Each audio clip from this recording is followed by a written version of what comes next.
Hi guys, let's talk about bonds today. So suppose if there is an institute or there is a company and this company is looking for more capital, so they need more dollars.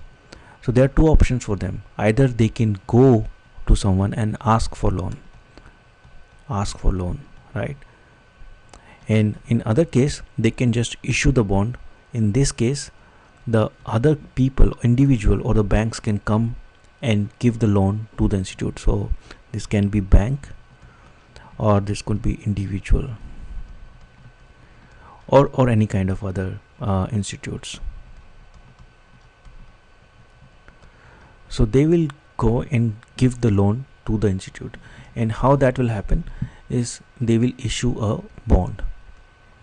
So what they are saying in terms of that is they are saying that we will return you a particular amount of maybe say face value. So this is the face value. So we'll return you this much money after time t, and you have to just give us p today. So if you give us p today, we'll pay you f after time t. So this is kind of a loan, but in this case the loan is not from, they are not going to ask for a loan, they are just issuing the bond and the people are coming and paying the loan or giving the loan to the institute, right?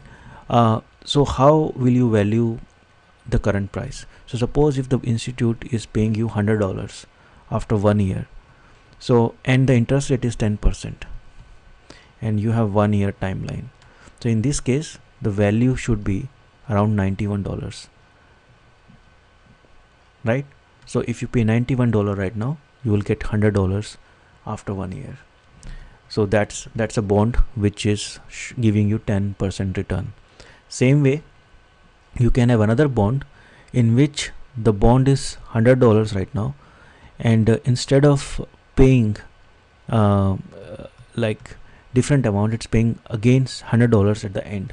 However, in between it's paying you $10 at each year. So this is first year and this is second year, and the third year you get $10 again, and then you get the principal. So this is called the coupon option. So the bond with the coupon, and this is no coupon bond. So these are two type of bonds. So how people invest in bonds? So they are, if you think about the investment, so suppose if you have $90 right now, so you want to put that you want to invest that in the bonds. So if you invest that, you're going to get $90 in the end, $99. Or let me make it easier, instead of 90 I'll call it 91, and let's call it 100. So after 1 year you are going to get $100. So if you're looking for long term, like for 1 year at least investment, then your investment is safe. So it is safe, right? Unless the company goes bankrupt. So you have a safe investment and you have return of 10% for sure, right? However, if you're looking for quick money and you are trying to bet on the change in the interest rate, so right now the interest rate is 10%, right?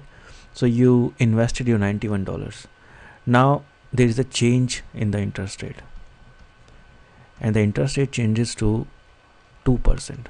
So when the interest rate will change to 2%, now the same $100, for same $100, this value should be 98. Now somebody has to pay $98 for them to get $100 in the end. So you don't even have to wait for 1 year. If there is a fluctuation, you can always buy at 91 and sell at 98 without waiting for the full year. So no wait for 1 year, right? So this is how people make money by trading bond, is by just looking at the fluctuation which happens from day to day basis. Same way, bonds have risk, because suppose if you invested at 5%, so you will have 100 and you have approximately 95 here, and you're sure that you're going to get 5%. However, if it changes to 10%, the interest rate goes to 10%, now in this case your 100 will become 91. So In the current market, if you need to liquefy your investment, then you are at the loss. However, if you go all the way to 1 year, then you will get your return, so you will have a gain eventually, but this gain will not be same as what the market gains are. So you will be not the gains will not be satisfactory because you invested at the wrong time, maybe considering the interest rate now increased. So I hope this video helped, and I'll see you again in the next video. Thank you.